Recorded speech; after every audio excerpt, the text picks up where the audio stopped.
She woke to the smell of smoke, eyes burning as flames licked the walls she'd scrubbed with raw hands. Outside, a winter storm howled like the ghosts of every mistake Clara Hawthorne ever made. She was alone until Jonas Reed kicked through the door, boots slamming the floor, arms out like he could outrun regret. He didn't see her shame, only the woman worth saving. "Don't you dare give up on me now," he growled as the roof groaned overhead. He lifted her close, skin singed by fire that refused to show mercy. And when they stumbled into the storm, the wind screamed, but the truth was louder. Sometimes the past must burn before two lost souls can begin again. Sometimes a man must walk through flames just to deserve her forgiveness. Clara Hawthorne never believed in miracles, at least not the kind that came wrapped in ribbon and good fortune. If there was a miracle to be found in her life, it looked more like a battered recipe book tied together with frayed string than a gift from God. That book, if you could even call it that, was her inheritance from Sarah Hawthorne, a frontier woman too stubborn to let a harsh land break her. Sarah had once stood over a wood stove, apron covered in flour, humming hymns while she taught her daughter how to turn scraps into Sunday dinner. She'd tell Clara, "Every woman needs a skill the world can't take away. Yours is knowing how to make a feast out of nothing." Sarah wrote her notes on torn flour sacks and old feed paper. Cornbread without sugar, potato stew for when there's no meat, pie crust rolled thin to stretch the berries twice as far. The other settlers laughed behind Sarah's back. They said the Hawthorns were poor as dust, too proud to beg, too stubborn to run, but Clara didn't care. She was just a girl who believed that the smell of bread rising in the oven could keep the wolves, real and human, away. Then the fever came. The winter Clara turned 14, an epidemic swept through their settlement. It took babies, strong men, mothers who'd never left the valley. Clara sat by her mother's bedside, changing damp cloths, trying to coax water past cracked lips. The morning Sarah died, the fire in their stove went cold. Neighbors, once so warm when the Hawthorns shared spare loaves and rabbit stew, suddenly kept their doors shut. Clara saw them pulling the curtains, whispering about bad luck, about the sickness that still clung to the girl's threadbare dress. When she buried her mother alone, the ground so frozen her fingers bled from trying to dig deep enough, Clara stopped believing bread could keep anything out. For years after, Clara drifted. She traded her mother's recipes for meals and shelter, moving from one farm kitchen to the next. She learned to stay quiet, to keep her eyes down, to work until her knuckles cracked. But hunger has a way of pulling a woman toward the places she'd rather avoid. By the time she was 20, Clara found herself in Billings, standing in the back of the Rosebell Saloon. They called it a tavern, but everyone knew the truth. The Rosebell was a place that devoured women, whether they poured whiskey or smiled through locked doors upstairs. Clara told herself she'd just work the kitchen. She'd keep the same apron tied tight, the same recipes folded in her pocket. But gossip never needed facts to stick. One man's laugh behind her back was enough to brand her reputation for life. Even when she scrubbed the counter spotless and learned to serve 4 drunks at once, folks only saw the girl they assumed took whiskey tips with a wink and something more. But Clara wasn't the only woman who'd had to disguise herself to survive. On nights when she couldn't sleep, the saloon noise rattling the walls, she'd think of Ella McBride. Her mother used to tell the story in hushed tones, how Ella, just 16, cut her hair with her father's hunting knife and joined a cattle drive as Eli McBride. For 2 years, she rode hard alongside rough men, earning her pay like any other drover until a storm stripped away her disguise. When the truth came out, the boss threatened to send her home.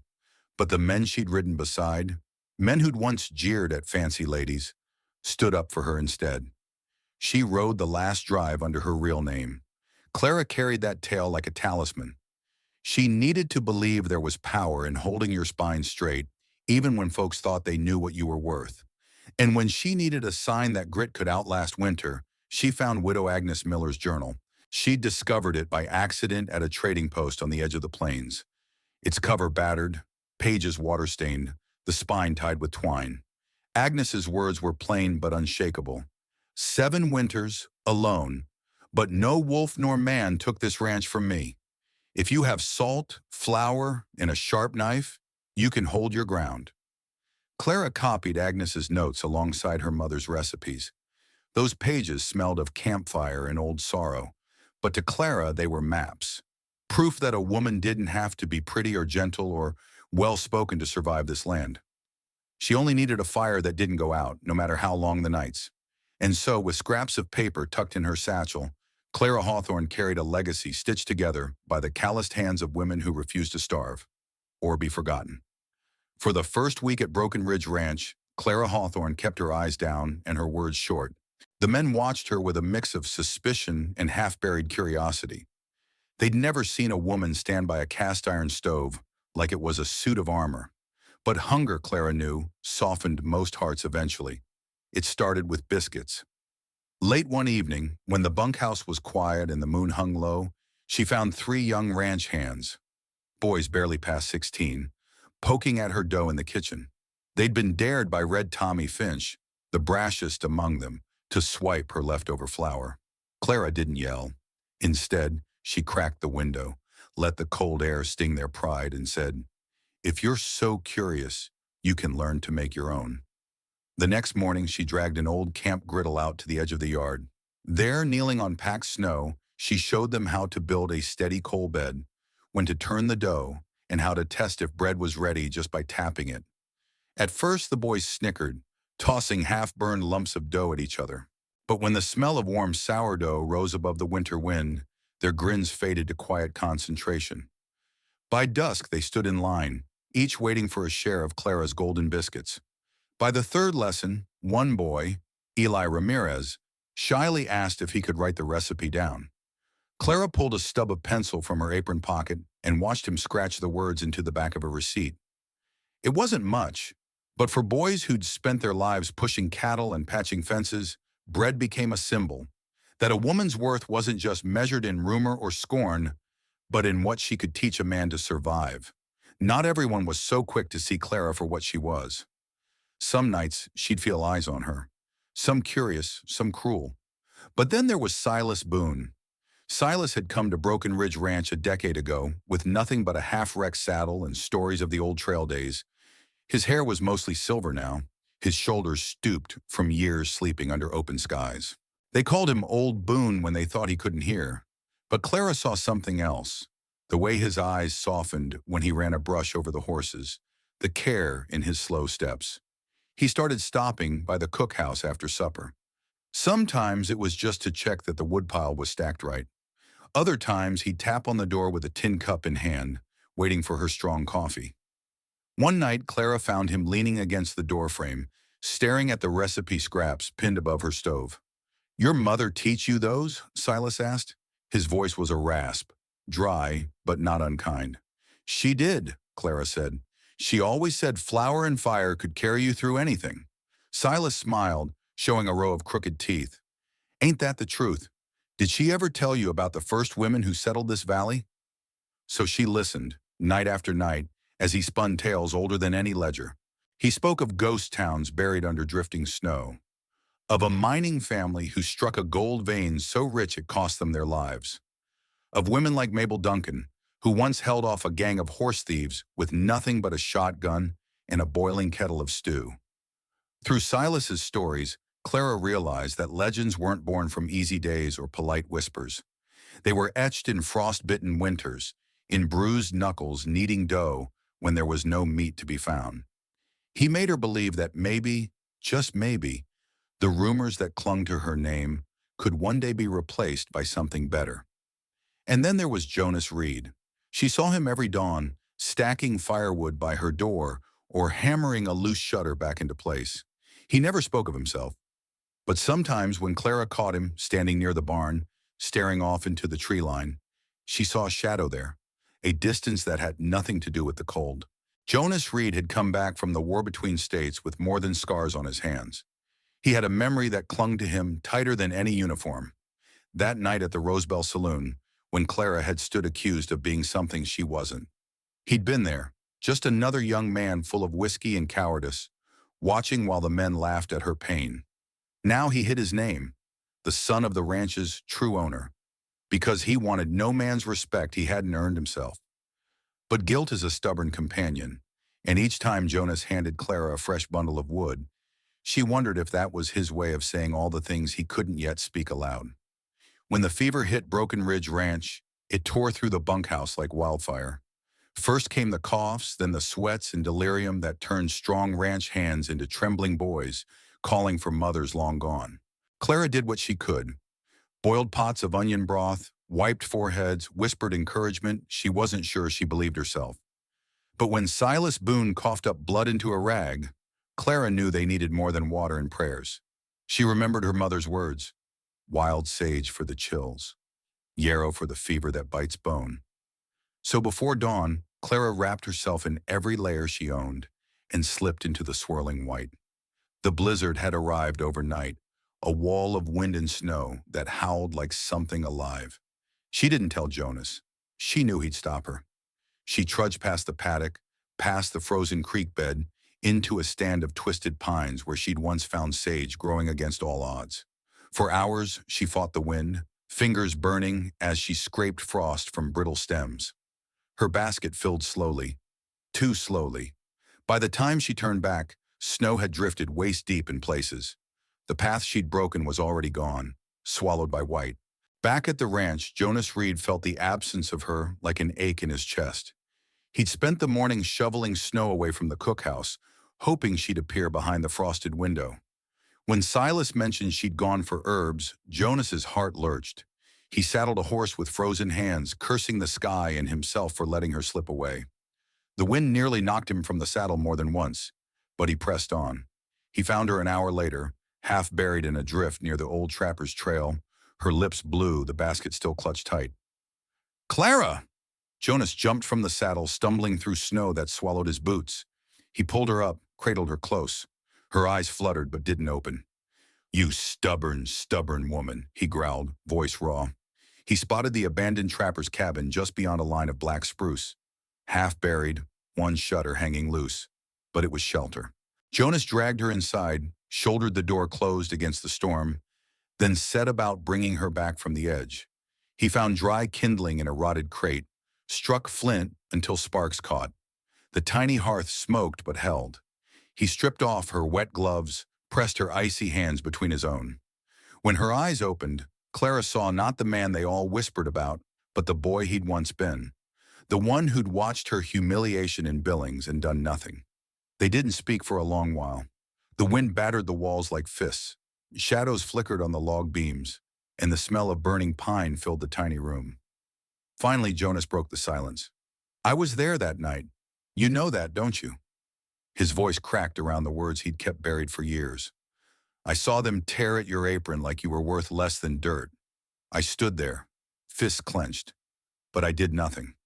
I was afraid of what it made me, watching you stand alone while I stood silent." Clara's breath hitched, but she didn't pull away. She stared at the fire, at the basket of herbs tipped on its side, the sage leaves scattered like ash. "I don't need your pity, Jonas," she said softly. "I need you to stop running from the truth. You think carrying my firewood and patching fences earns you back the man you should have been?" His eyes shone wet in the firelight. "No," he whispered. "I know it doesn't. But I can't bear to stand back again. Not when it's you." For the first time since the storm began, Clara felt the tightness in her chest loosen, just a little. They sat pressed close, steam rising from their damp clothes as the hearth crackled. In that frail circle of warmth, secrets didn't feel like chains, just scars that proved they'd survived. Jonas rested his hand over hers, tentative but true. "When we get back, things won't be the same," he murmured. Clara gave him a tired, crooked smile. "No," she said. "They won't." Outside, the blizzard roared. But inside that tiny cabin, two people sat together, stripped of shame and old ghosts, daring to believe that maybe forgiveness could be as real and stubborn as the snow. Clara Hawthorne always said a woman could carry an entire winter's worth of hope in a single burlap sack. She knew because she'd done it more than once, when the wind howled across Broken Ridge and the smokehouse sat nearly empty. The first trick she learned was the sourdough starter. Back when her mother, Sarah, still stood at the wood stove humming old hymns, Clara watched her mix flour and water in a cracked crock, leaving it near the warmth so wild yeast drifting through the air would find its way in. On the frontier, they called it catching the spirit. Sarah would wink and say, "You don't need fancy yeast when the land wants you to survive." Years later, Clara kept her mother's starter alive through storms and scarcity, feeding it a handful of flour when they had nothing else to spare. She taught the ranch boys the same trick, showing them how to test if the sponge was ready by listening for that faint fizz when the bubbles rose. The same boys who once mocked her biscuits now argued over whose loaf rose higher in the Dutch oven, buried in the coals. Bone broth came next. It wasn't pretty work. Scraping marrow from old beef bones, cracking joints with the back of a hatchet, boiling everything until the broth turned rich and golden. Clara used scraps that other kitchens would have thrown to the dogs. Onion peels, carrot tops, a stray clove of garlic if she could find it. She'd skim the fat and pour it into jars, storing them deep in the snowbanks outside the cookhouse. When the fever hit, that broth kept the men alive, ladled into battered tin cups while the wind rattled the shutters. Even in spring, when the first green shoots cracked through the last frost, Clara gathered wild herbs, sage, yarrow, mint. She'd tie the bundles tight and hang them from the rafters to dry. When Jonas asked why she went to the trouble, she told him, "A good stew will fill your belly, but these will remind you that green things can grow even in hard ground." One of her favorite tricks was stretching beans. Clara showed the young hands how to mash half the pot, thicken the rest with stale breadcrumbs, and add a dash of vinegar to brighten the taste when salt ran low. When supplies got truly scarce, she'd sneak boiled potatoes into the pot, a little sweetness to fool the tongue into thinking there was more meat than there really was. Nothing ever went to waste. Flour sacks, once emptied, were washed, bleached in the sun, and sewn into dish towels or even makeshift aprons for the youngest girls who drifted to her kitchen in the years to come. She taught them to stitch sturdy seams that wouldn't come apart after one washing. When Clara opened Clara's hearth, her warm little kitchen off the old cattle trail, she kept a small shelf lined with folded flour sack cloths, each one marked with a girl's name and the date she'd learned to sew her own. To the Cowboys, these were just survival tricks, things that made the difference between going hungry or not. But to Clara, every scrap saved, every herb dried and tucked away, was a quiet act of defiance, a way of telling the world, "You can knock me down, call me names, but you won't watch me starve, and you won't starve those who sit at my table either." In the evenings, when the chores were done and the frost crept down from the hills, she gathered the youngest ranch boys by the stove and showed them how to braid onion stems for storage, or how to spot when their sourdough starter needed feeding. She told stories, too, of her mother's stubborn faith in flour and fire, of widow Agnes Miller braving 7 winters alone, of Ella McBride riding the range dressed as Eli. Each recipe, each trick passed from her cracked hands to theirs, became more than just a way to fill an empty belly. It was proof that survival wasn't about brute strength. It was about cleverness, patience, and the kind of hope you could tuck into a flour sack and carry forward, one meal at a time. Years passed as they do, soft and relentless as snow drifting over the old ruts that once marked a rough road. The men at Broken Ridge Ranch still spoke Clara Hawthorne's name, but now they said it with a different kind of respect. Not the hush of scandal, but the hush of reverence, for the way she had stood the storms, and for what she'd built from the ashes of a life they'd once whispered about. It wasn't the wedding that made the difference. She and Jonas Reed said their vows under the crooked oak behind the barn. No preacher's booming sermon, just Silas Boone, old but steady, standing witness with eyes damp from the cold. Clara wore a simple linen dress and a wildflower pinned behind her ear. Jonas, sleeves rolled to the elbows, held her hands like they were the only truth he'd ever known. No grand speeches, just a promise spoken softly. No more hiding. But the real beginning came when they took what little savings they'd scraped together and bought the sagging, clapboard house off the old cattle trail. Folks thought they were foolish. What good was a weather-beaten shack with a warped stove and a leaking roof? But Clara saw something else. A table big enough for 12, an old hearth that could be mended, a porch wide enough for a bench where drifters could sit a spell, warm bread in their hands. She called it Clara's Hearth. Jonas carved the sign himself, each letter deep and careful in the pine plank. This table feeds you. Your past doesn't own you. At first, the travelers came shyly. A ranch hand laid off after the roundup, a widow with her baby swaddled tight, a girl whose father traded her name for whiskey in the next town over. They found Clara's door open, coffee hot, stew simmering low. She charged no coin if you couldn't spare it, but by the time you left, you'd find a little skill tucked into your pocket. A new bread recipe, a folded scrap of paper with sourdough starter wrapped inside, a note on how to save lard for winter pies. Jonas tended the garden behind Clara's hearth, shoulders bent over the earth that felt more honest than any words. When the wind picked up, Clara sometimes saw him tying shoots to stakes so they wouldn't snap. He still carried the guilt of the boy he'd once been, but Clara's forgiveness turned it into something useful, something that could grow where old shame used to live. Sometimes the hearth felt more like a school than a kitchen. Girls who'd come through the back door, faces bruised by life's cruelties, learned to knead dough until their hands stopped trembling. Clara showed them how to stretch beans 3 ways, how to turn leftover bread into pudding, how to keep the stove going when the wind rattled the windows. And when their bellies were full, she made them sit at the big pine table and copy her mother's recipes, letter by careful letter. One day, she'd say, tapping a finger on the smudged ledger, "You'll stand at your own stove, and you'll know you can feed yourself, no matter who tries to take that away." A chipped blue jar sat near the window, labeled Dreams. Clara kept it there for anyone who could spare a coin. A ranch hand might drop in a few pennies after a payday meal. A traveling salesman once left a whole dollar, whispering that once, long ago, a warm biscuit had kept him from jumping a train to nowhere. When the jar filled up, Clara gave it away. A little start for the next runaway girl who needed a train ticket out or a fresh apron to wear in the hearth's kitchen. Jonas teased her that she'd give away every scrap of what they built. But when he said it, his eyes glowed soft.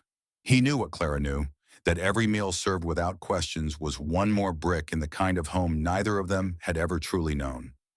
Sometimes on quiet afternoons when the stew pot bubbled, Clara watched Jonas slice bread for the supper crowd. The ghost of that blizzard night still hovered, but now it proved forgiveness could be real. She wondered, though, if she'd done right to stay. Would you?